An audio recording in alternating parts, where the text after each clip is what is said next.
Everyone, and welcome back to the channel, and today I'm going to walk you through how to avoid late fees on Lazypay.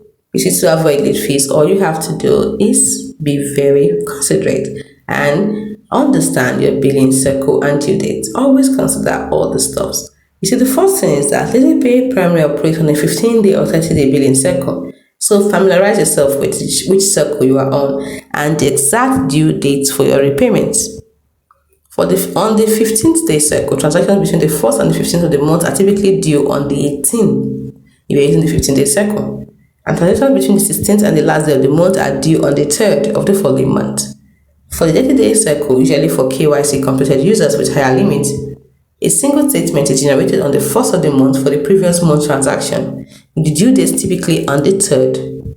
So keep track of your dues. Regularly check your Lazypay account or notification sent by Lazypay via SMS or email to know your outstanding amount and the due date. Pay your dues on time. The most direct way to avoid late fees is to ensure the full outstanding amount is paid on or before the due date. You can also set up auto payments. Lazypay offers an auto repayment option. Setting this up can help ensure the payments are automatically deducted from a linked bank account on the due date, reducing the risk of missing a payment. Ensure you have sufficient balance in the linked account to avoid auto repayment failures and potentially bounce charges, which can be around 300.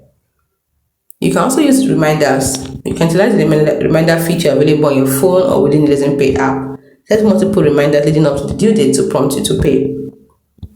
Always check for successful payments. After making a payment, especially if using auto pay, verify that the payment was successful and the due amount is updated in your Lazypay account to avoid any discrepancies.